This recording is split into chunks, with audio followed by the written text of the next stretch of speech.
Bismillahirrahmanirrahim. Assalamualaikum warahmatullahi ta'ala wabarakatuh. Alhamdulillahirabbil alamin wa sallallahu ala sayyidina Muhammadin wa ala alihi wa sahbihi wasallam, amma ba'du. Setelah Pak Yusuf Kalla melaporkan Rismon, yang mana permasalahan ini juga sebetulnya bermasalah karena Rismon menolak dirinya sebagai orang yang menuduh Pak Yusuf Kalla dalam hal ada bohir di belakang ijazah palsunya Jokowi. Dinamika permasalahan ijazah palsu ini menjadi lebih menarik, yang mana sekarang kita lihat para termul itu sudah mulai tiarap di dalam membicarakan Pak Yusuf Kalla dan sedang beralih kepada isu pemakzulan. Nah,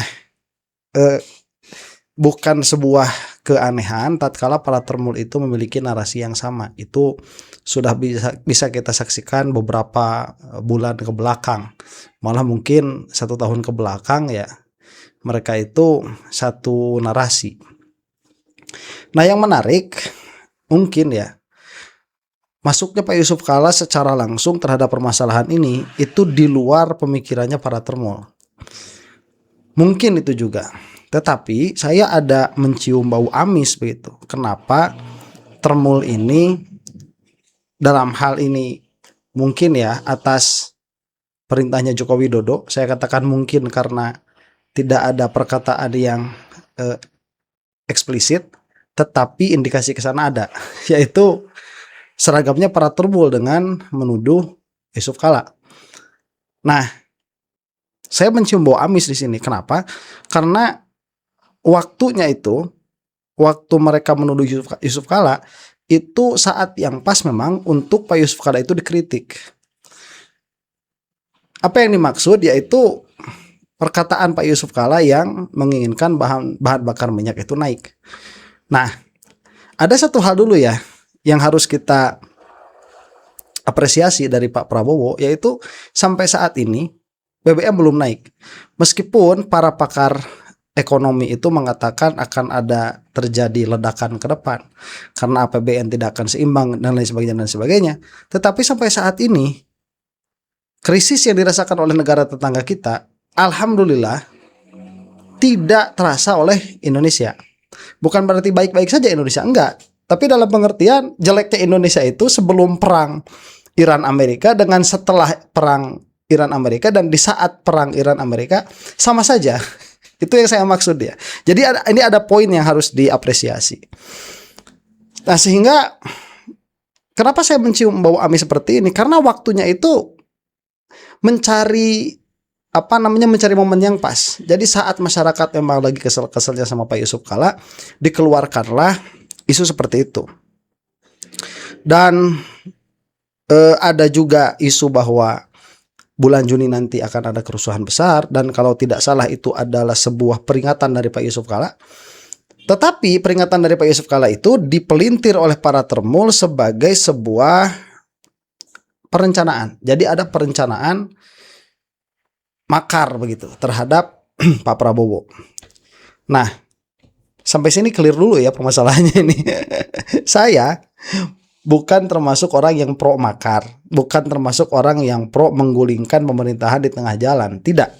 Karena itu akan banyak sekali menghabiskan biaya ya, baik biaya ekonomi, biaya politik, biaya sosial, itu akan sangat besar sekali. Yang harus kita garis bawahi bahwa kejadian serupa itu pernah dilakukan pada bulan Agustus lalu. Ada korban jiwa kan, ada yang meninggal kan.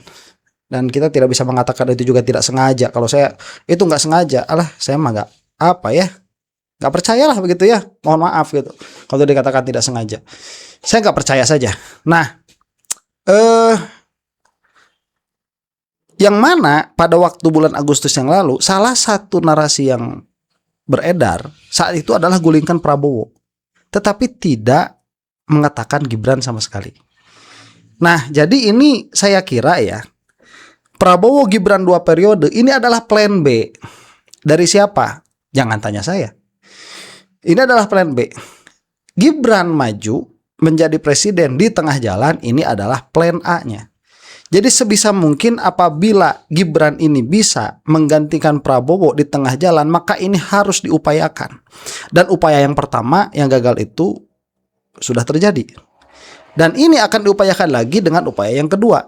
Nah, itu tadi saya cuman nggak mau berkata saja begitu ya, ini cuman analisa abal-abal seorang YouTuber saja. Sampai saya mendapatkan video dari channelnya Pak Hers Bueno, yaitu perkataan atau analisa dari Wakil Ketua DPD. Nah, kita akan saksikan saja langsung ya, supaya ada persambungan dari apa yang saya bicarakan tadi dengan apa yang akan dibicarakan oleh Bapak ini.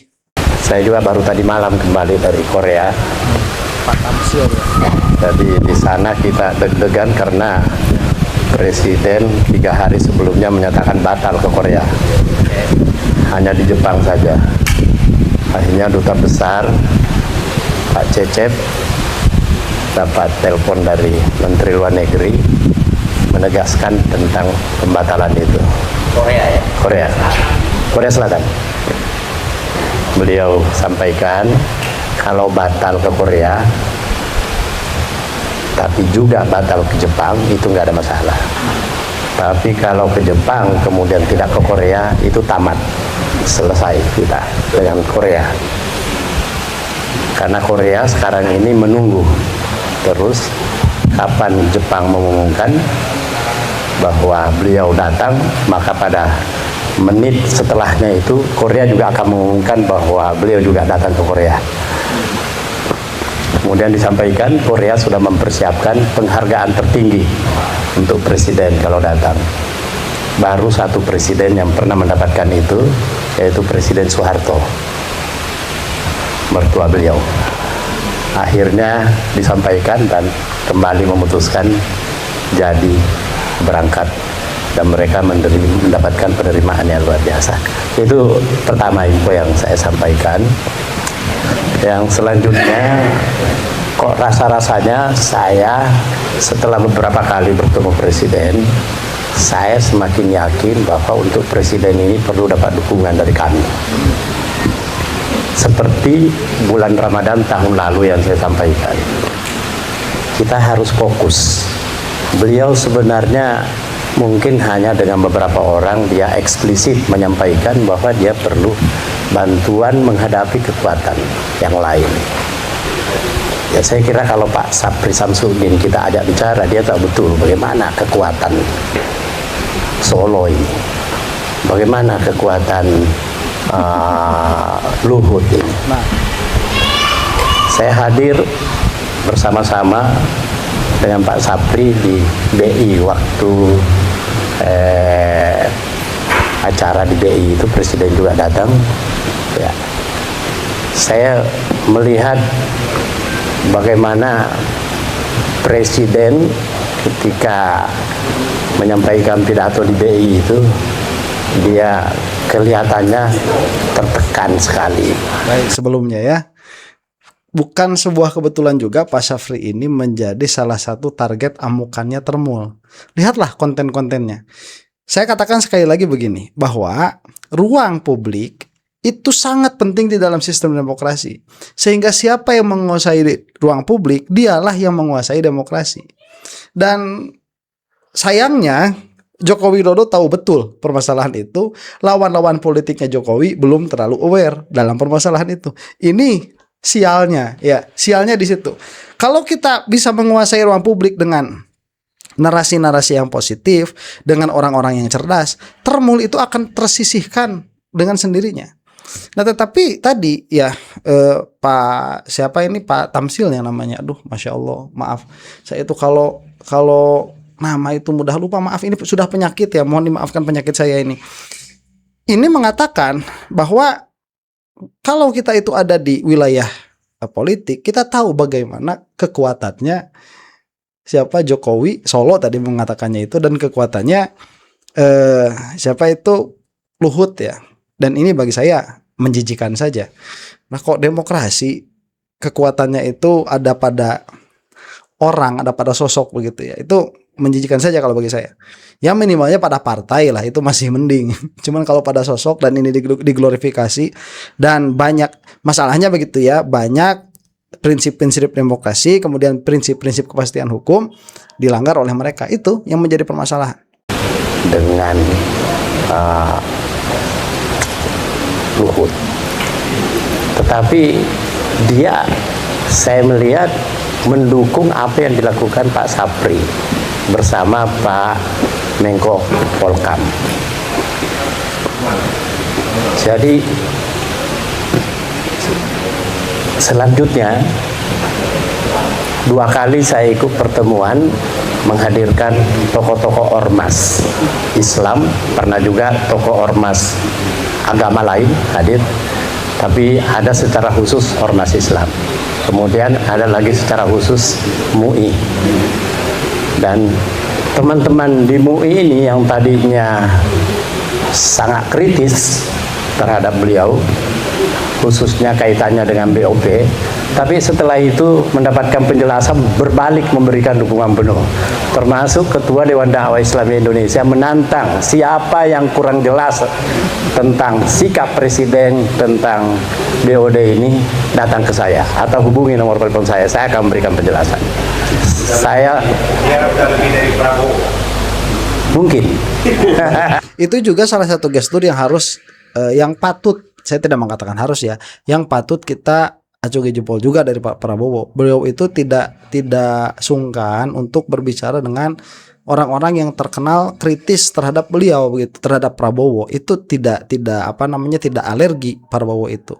Makanya tatkala Prabowo itu lagi rame-ramenya BOP waktu itu, kemudian para kiai diundang, itu memang bukan kiai-kiai yang bisa dibeli, bukan, diberikan penjelasan begitu, dan mereka mengerti, memahami situasinya seperti apa, dan itu patut diacungi jempol dari Prabowo dalam hal itu, bukan dalam hal masuknya ke Board of Peace. Kalau masalah itu kan masing-masing kita punya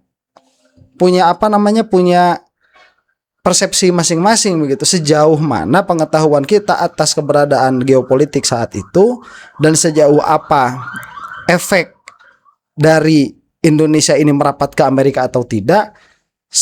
Sejauh pengetahuan itu, ya itulah yang akan menjadikan kita berpihak kemana begitu dalam hal Board of Peace itu. Ya kalau saya mah nggak mau ngomong, saya tuh pro-nya kemana waktu itu, apakah Indonesia masuk BOP atau enggak. Enggak, saya nggak mau ngomong begitu. Kenapa? Karena analisanya dalam di situ. Ya, analisanya dalam. ya, dia menyampaikan seperti itu.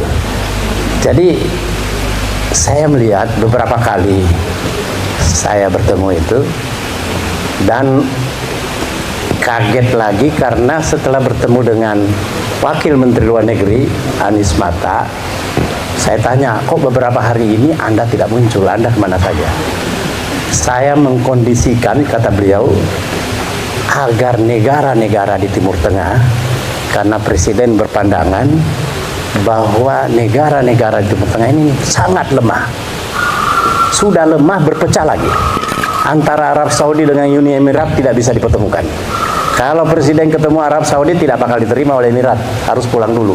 Sebaliknya juga kalau Emirat ya Arab Saudi tidak terima. Nah, karena itu beliau tugaskan Anies untuk mensosialisasikan mengenai rencana Presiden supaya melemahkan Israel. Caranya bagaimana? Kita ajak negara-negara Timur Tengah untuk bersikap. Selama ini untuk membantu Palestina, apa yang dia lakukan? Gak ada yang bisa dia lakukan. Nah, ada orang satu ini mungkin kita bisa anggap agak gila, tapi bisa juga kita minta untuk bisa membantu. Karena itu kita ajak negara-negara di Timur Tengah ini, negara-negara Teluk ini, untuk berada di belakang Trump, untuk membentuk suatu, sebelumnya istilahnya dia bukan BOP, tetapi ada istilah lain, saya lupa apa yang dia sebutkan itu, tapi intinya sama. Jadi Anies Mata menyampaikan, sebenarnya sesungguhnya sebelum Trump menyampaikan ide ini, kami lebih duluan mensosialisasikan untuk minta dukungan kepada 7 negara-negara di kawasan Teluk yang pada akhirnya menyetujui. Ya, dan di sanalah Prabowo semakin percaya diri untuk masuk ke dalam itu. Dan itu dia menyampaikan, terbukti setelah pembentukan BOP itu, kemudian tidak sebesar sebelumnya serangan-serangan terhadap Palestina, mulai menurun. Akan tetapi karena itu kalau misalkan masalah signifikansinya Indonesia masuk BOP, saya rasa juga tidak terlalu tidak terlalu signifikan. Ya, ini masalahnya masalah lain di belakangnya itu. Ya, kita itu kalau udah urusan sama Dajjal ya gimana gitu ya. Permasalahannya kan begini, apakah Indonesia itu, kita sebagai masyarakat, sebagai warga negara Indonesia, kita itu siap untuk menerima nerakanya dunia begitu. Dajjal kan begitu kan. Kalau mereka itu, Dajjal itu punya surga sendiri, punya neraka sendiri tuh. Dia katakan ikut sama dia ya mendapatkan keberkahan begitu ya. Versi Dajjal, berkah versi Dajjal. Nggak ikut sama dia, ikut dapat neraka versi Dajjal. Gimana kan seharusnya itu bertolak belakang ya. Yang disebutkan sama Dajjal neraka itu ya surga, yang disebutkan sama Dajjal surga itu ya neraka. Nah, cuma permasalahannya sekarang seperti ini. Apakah Indonesia itu mampu, warga negara Indonesia itu mampu untuk hidup melarat? Itu masalah. Jadi kalau urusannya udah sama Dajjal susah. Urusannya udah sama Amerika yang lagi gini banget sama Srewel itu susah lah ya. Itu saya melihatnya dari kacamata yang lain. Makanya saya tidak mau berpendapat lah dalam permasalahan itu. Cuman itu ya sudah jelas. Indonesia sudah menancapkan kakinya. Meskipun tadi dikatakan, ini signifikan Indonesia itu. Indonesia masuk BOP, kemudian serangan Amerika terhadap Palestina tidak terlalu gencar. Ya, bolehlah itu mah. Beliau berkata seperti itu. Kalau saya tidak melihatnya seperti itu. Nah, Israel merasa bahwa ini adalah ternyata bukan ide Trump ini. Dia kemudian mengalihkan dengan cepat-cepat melakukan serangan kepada Iran. Nah, itu. Jadi itu Anies Mata yang berkeliling. Dia menyampaikan seperti itu. Kemudian di kalangan ormas-ormas Islam ini merasa bahwa mulai sejak pelantikan presiden ini, kita merasa bahwa ada aura yang sangat diuntungkan umat Islam. Pertama, statementnya tentang akan membangun Indonesia, membawa Indonesia menjadi negara baldatun thayyibatun wa rabbun ghafur. Saya kira semua ikut mendengar ketika menyampaikan pidatonya itu. Kemudian yang kedua, dia menyampaikan bahwa dia akan ikut berjuang untuk Palestina merdeka. Itu yang dia sampaikan. Yang ketiganya, seperti kita saksikan bersama, umat Islam merasa sangat tersanjung karena dia membangun perkampungan haji di Mekah. Dan itu sudah dilakukan pembebasan lahan, sudah beli satu hotel yang menampung 2.400 kamar, kemudian membeli 2 lahan, satu gunung yang luasannya lebih 5 hektar. Dan juga dia menyampaikan bahwa Palestina bukan baru sekarang saya membantu. Waktu saya Kopassus, nanti bisa cross check ini sama Pak Gatot, dia menyampaikan bahwa dia aktif melakukan bantuan dan memberikan pelatihan. Terutama setelah saya dipecat, saya ke Yordan dan silahkan konfirmasi kepada senior-senior Gaza. Saya memberikan pelatihan kepada mereka. Dan salah satu strategi untuk mengirim pasukan ke sana, dia bilang karena Gaza itu kecil. Kalau ada tentara Indonesia di sana, tentu dia sangat mempertimbangkan untuk melakukan serangan. Apalagi kalau ditambah dengan tentara-tentara dari negara-negara Teluk. Itu. Nah, jadi saya ingin menyampaikan bahwa ketua kita, Pak Gatot ini adalah seorang ahli strategi. Apa lebih tepat, kita menyerang habis Prabowo sekaligus atau kita memprioritaskan yang lain?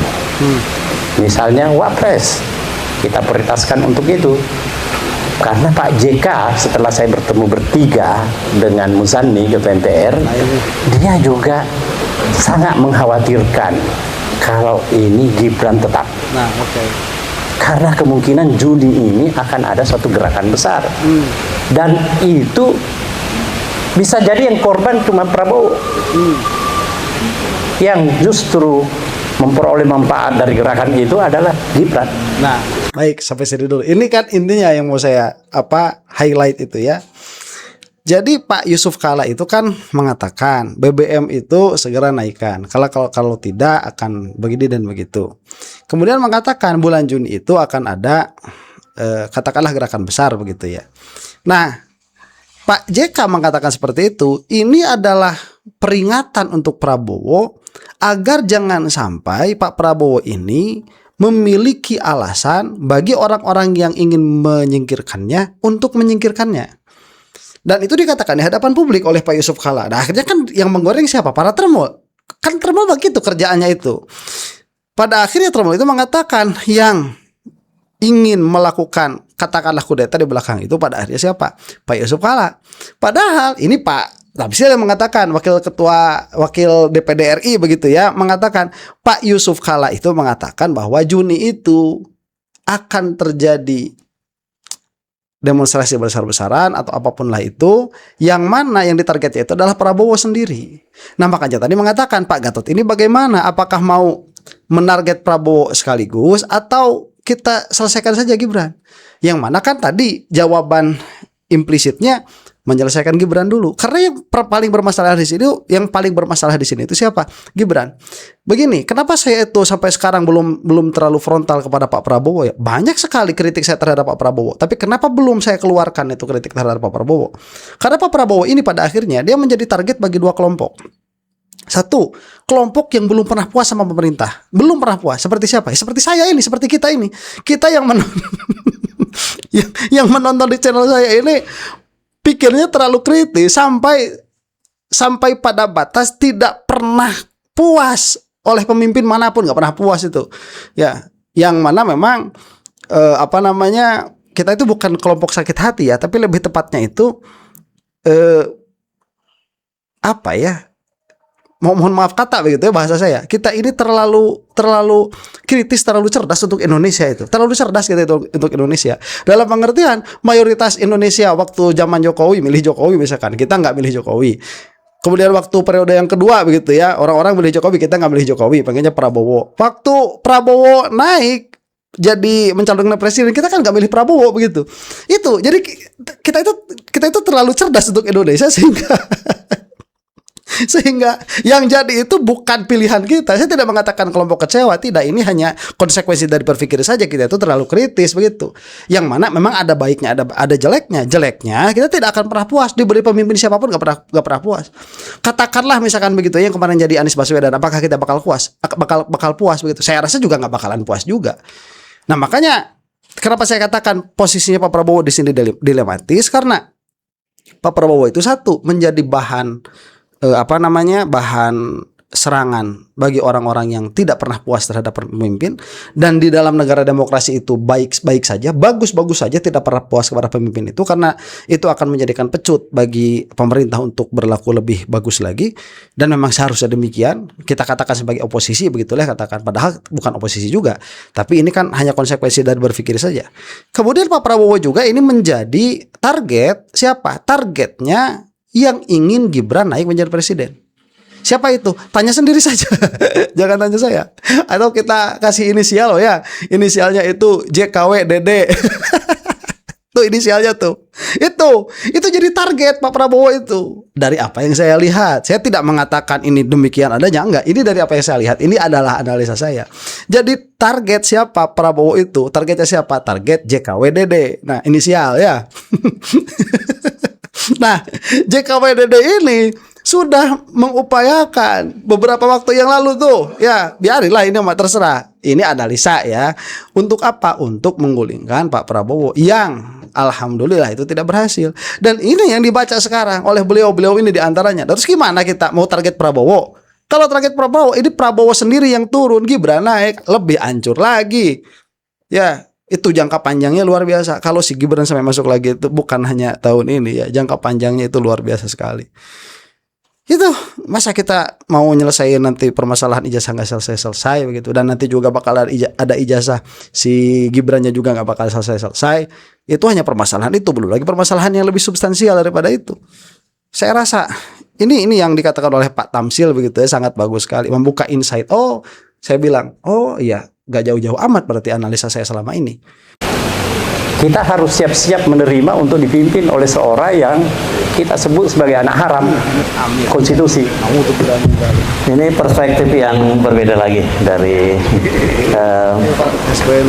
Bang Tamsin Lindrung ya. Nggak apa-apa, ini memang kami memang begitu ya. Banyak sekali perspektif-perspektif, tapi tadi itu on the record ya, semua pernyataan ya.